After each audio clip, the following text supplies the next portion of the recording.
How to grow mint. Mentha, more commonly known as mint, is a genus of the family Lamiaceae, an aromatic, predominantly perennial herb found across Europe, Africa, Australia, and North America. The word mint comes from Mentha, a nymph of the underworld river Cocytus in Greek mythology. The theology states that Mentha tried to seduce the underworld god Hades, but his wife Persephone caught her and turned her into a plant. It is suspected that the word originated from a pre-ancient Greek language. In ancient Greece, mint was an important plant used in funeral rites. It masked the smell of decay and for some sects was a key ingredient in kykeon, a psychedelic barley water drink inoculated with ergot fungi that offered hope for the afterlife. Today, mint is used in a variety of products. It's used to flavor alcoholic drinks such as mojitos and mint julep, steeped to make a tea, or for flavoring for food and hygiene products, or simply as a garnish. Mint has a long-standing history as a medicinal herb. It's used topically to alleviate muscular pain, soothe burns, numb insect bites, and as a treatment for lice. Internally, it's used to alleviate digestive problems such as indigestion, diarrhea, reduce flatulent smell and occurrence. Mint can relax and numb the esophagus, making it a useful treatment for sore throats, but at the same time should be avoided by people suffering from acid reflux. Some of the more common species of mint are Mentha aquatica, also known as water mint, is hardy from zone 4 to 10. It tolerates very wet to marshy soil, has a square stem, grows up to 35 inches tall, is native to Europe, Northwest Africa, and Southwest Asia. Mentha arvensis, commonly known as wild or corn mint, is hardy from zones 3 to 8. It grows up to 23 inches tall.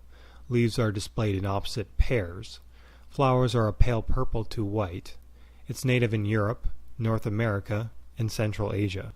Mentha longifolia, commonly known as horse mint, is hardy from zones 4 to 10. It's a great ground cover, can tolerate light foot traffic, grows up to 47 inches tall, is native to Europe, subtropical Africa, Western and Central Asia. Mentha pulegium, commonly known as Pennyroyal, is hardy in zones 5 to 9. Mint leaves are commonly used in teas and food, but the concentrated essential oil is highly toxic. It has been used historically as an abortifacient. This plant is native to Europe, North Africa, and the Middle East. Mentha requenii, also known as Corsican mint, is hardy from zones 6 to 10.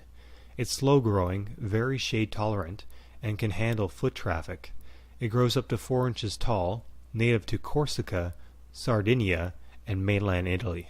Mentha spicata, commonly known as spearmint, is hardy from zones 4 to 10. It grows up to 39 inches tall.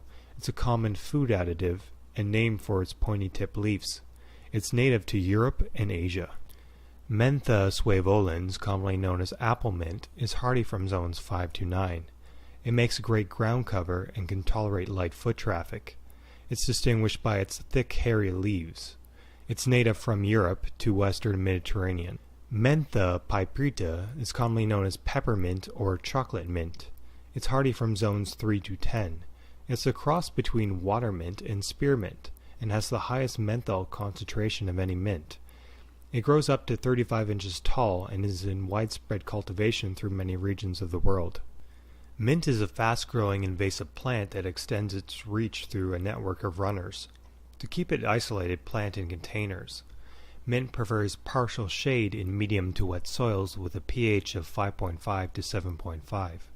Some varieties of mint can be planted by seed, but growth from seed is highly variable.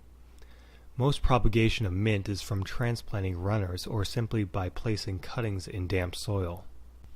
Any plant that cannot absorb enough nutrients to supply photosynthesis will choke and die. Plants combat this by curling their leaves to limit light exposure in drought conditions. So when planting a cutting, remove most leaves off the stem. This reduces photosynthesis and gives time for the cutting to grow roots before it chokes of resources. The essential oils in mint leaves are just at their peak before flowering. Leaves should be dried or steam distilled the day of picking. Fresh leaves should remain on their stem and be wrapped in a damp paper towel and placed in the fridge. Thank you for watching. Please comment, rate, and subscribe.